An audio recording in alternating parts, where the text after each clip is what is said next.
अस्सलामुअलैकुम। Hello everyone, मैं उम्मे अमारा। आप देख रहे हैं वॉइस ऑफ बैंगलोर।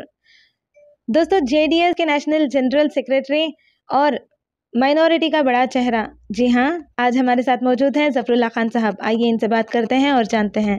सबसे पहले ज़फ़रुल्लाह खान साहब, आपका हमारे चैनल में स्वागत है। अस्सलाम वालेकुम रहमतुल्लाहि बरकातुहू। ज़फ़रुल्लाह खान साहब, मेरा पहला सवाल आपसे ये है कि आवाम बहुत कन्फ्यूजन में है और इसके साथ-साथ कांग्रेस पार्टी के लीडरों की जानिब से ये सुनने को आ रहा है कि जेडीएस बीजेपी के साथ मिली है, तो उसके साथ रिश्ता बनाई है। तो इसके बारे में आप क्या कहना चाहते हैं? आवाम को घबराने की कोई ज़रूरत नहीं है। Life graph is up and down, नीचे ऊपर होते रहती है। सियासत में कोई किसी का हमेशा के लिए ना दोस्त होता है ना ही दुश्मन होता है। हम अपने ज़मीर को ज़िंदा रखें, खुददारी की लड़ाई लड़े, जिस प्लेटफॉर्म पे खड़े हैं वहीं से कामयाबी हासिल करना चाहिए, ना कि भागते रहना चाहिए। घबराने की कोई ज़रूरत नहीं। जब तक हमारे इस मुल्क में हमारा कॉन्स्टिट्यूशन ज़िंदा है, हमारा संविधान ज़िंदा है, क़ानून सबके लिए बराबर है। और रही बात दूसरी, जो इस संविधान को, इस क़ानून को, इस कॉन्स्टिट्यूशन को लेके जो चलता है वो एक सेक्युलर पार्टी कहलाता है। जो उसके ख़िलाफ़ जाता है वो कम्युनल कहलाता है। ऐसे कई सारे जमातें हैं हिंदुस्तान में, लेकिन हमारी जो जमात है, हमारी जो पार्टी है जनता दल सेक्युलर जो है, जो श्रीमान देवेगौड़ा जी इसके अध्यक्ष ने, प्रेसिडेंट हैं, सदर हैं, तो इनके अपने उसूल ना बदले हैं ना बदलने वाले हैं। ये हम लोग मजबूर हो के जो इंडिया अलायंस बना, किसी ने इनवाइट नहीं किया, किसी ने पूछा नहीं, तो क्या इस रियासत में कोई एक थर्ड फ्रंट रहना नहीं चाहिए? तो इसको बचा के रखने के लिए मजबूरी में उठाया गया कदम है, इतना तो मैं समझ रहा हूँ। और कोई भी चीज़ अपने मुकाम पे एकदम रुकी नहीं होती है। इसमें सारी चीज़ों में वक्त के साथ साथ बदलाव आते रहेगा। तो श्रीमान देवेगौड़ा जी के जो उसूल हैं, जो हमारी पार्टी की जो पॉलिसीज़ हैं, हम लोग उससे नहीं बदल रहे। दीवार तो वही सीमेंट वाली है। और रही बात ये वक्ती जो रंग चढ़ाया जा रहा है, उतारा जा रहा है, ये सब तो सियासत में चलते ही रहेगा। तो मेरी कौम को इसमें ना डरने की ज़रूरत है, ना ही घबराने की ज़रूरत है, ना ही किसी को अपने रुख बदलने की ज़रूरत है। जहाँ खड़े हैं वहीं डट के मुकाबला करें, अपने हुकूक़ की लड़ाई लड़ें। ये ज़रूरी नहीं कि कहीं और चले जाओ, उनसे मिल जाओ, वहाँ जाके क्या करोगे? अपने भाइयों का हक़ छीनोगे? उससे बेहतर है जहाँ नहीं है वहीं खड़ा रह के अपने हक़ की लड़ाई लड़े।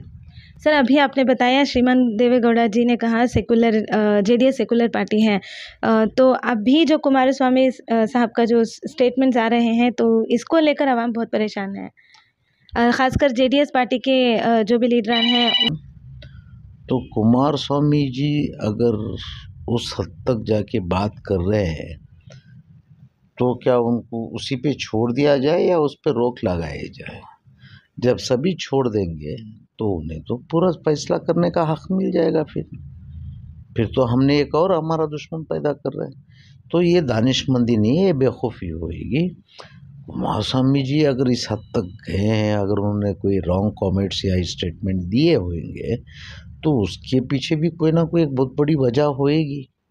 तो जिन्होंने चोट खाए होंगे तो उनके मुँह से एक आध बात निकली होएगी, तो उस पे गौर करना नहीं चाहिए, बल्कि ये गौर करना चाहिए कि इन्होंने कितने मुद्दों पे मुसलमानों के साथ खड़ा रह के आवाज़ उठाए थे। चाहे वो हिजाब का हो, चाहे वो बीफ का हो, चाहे वो बुर्खे का हो, चाहे ट्रिपल तलाक का हो, या हिंदुत्व का एजेंडा हो, इन सब के खिलाफ तो यही कुमारस्वामी थे जिन्होंने मुसलमानों के फेवर में खड़ा रह के उनकी मुखालिफत की थी। तो आज एक स्टेटमेंट को लेके नाच रहे। तो बीजेपी के साथ मिलके कुमारस्वामी ने पहले सरकार भी तो चलाए। तो मुझे ये एक मिसाल बता दो कि जहाँ मुसलमानों पे जुल्म हुआ हो, नहीं हुआ। तो इसमें घबराने की क्या ज़रूरत है? वो वक्ती बात थी।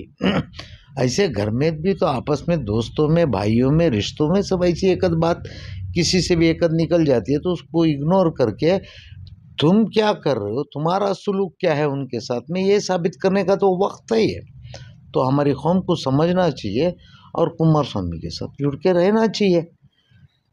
सर, अभी जो जेडीएस पार्टी के लीडर हैं, जो नौजवान हैं, वो इस बात को लेकर बहुत परेशान हैं, नाराज़ हैं, तो उनके लिए आपकी तरफ से क्या मैसेज है? मेरी मैसेज यही है कि नौजवानों, भाग भाग के कहाँ तक भागोगे, कहाँ जाना चाह रहे हो?